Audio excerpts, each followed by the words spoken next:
it was just, I read it, I thought it was beautiful, I thought it was really moving, I thought the journey that the members of Queen went through, I thought that John Deacon was so interesting. He's a little bit of an enigma because he has oddly a lot of say in the band. He has oddly sort of a tiebreaker's role when the three of them kind of argue.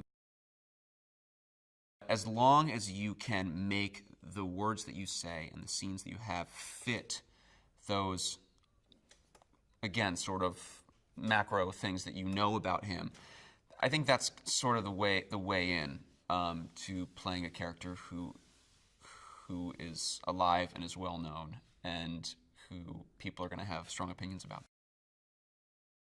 The very first thing I did was put on a wig. And I put on the wig, and it wasn't even like attached to my head, it was just put on me. And I looked at myself in the mirror and I was like, I am John Deacon. I'm John. I looked suddenly exactly like him. It was absolutely wild. We know that a lot of the people watching this are going to be Queen fanatics. They're going to be musicians. I can't tell you how many bassists have come up to me and asked me if I'm playing the songs, and I knew I had to do it. And I couldn't be faking it. You'll know if someone's just kind of going like this and smiling. And it's just like, also as an actor, you want to be up there on the stage feeling like you're playing these songs, which you are. It was, again, it was just another piece of why this was just so much fun, and I was looking forward to it so much, and why it was just a challenge that I relished. He had such a vision, I think, for what he wanted the band to be. And, you know, it shows. I think that he wouldn't accept them ever being a small-time rock band. They were going to be the biggest band in the world, and he felt that way from the moment he was singing in his bathroom to when he's on the stage at Live Aid. It was just, you know, a direct line that he knew would kind of always occur. And so, obviously, he has, like, what, a 20-octave range as well. So, I mean, the guys kind of knew, and, you know, everyone wrote songs, right? So John wrote songs. John couldn't really sing, but he knew he could write anything because Freddie would be able to sing it. Even the producers were out there, like, you know, Dennis O'Sullivan, Graham King, out there doing the moves to Radio Gaga.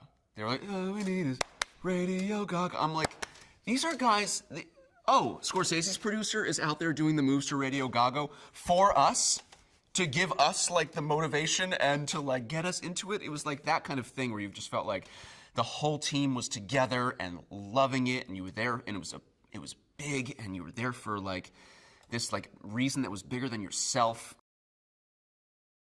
To be able to have, you know, Roger and Bryan there to help me even, you know, to tell me things about, you know, kind of John's journey through all of this, and to just be there as a resource, and as kind of just someone you could ask anything to, and someone there to just, like, remember why you're here, right? You do a job for 4-5 months, maybe you lose a little focus, maybe other things start to, you know, the distractions of whatever happens on set. Having them come back and being just as enthusiastic about it and you know, there for us as much as they were the first day, it just kind of, like, recenters you and makes you go, right, we are doing this for them.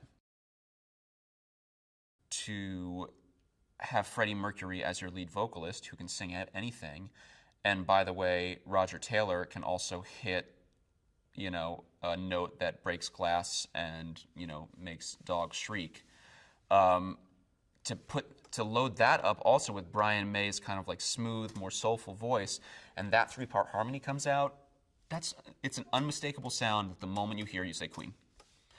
And so to have that thing that's very identifiable while also not boring your audience with the same song over and over again, to grow, to change, but to still have the core that is you, I think has allowed them to just sort of, you know, from generation to generation to generation, you find something new in their music that you can hold on to and, you know, kind of stake a claim to it.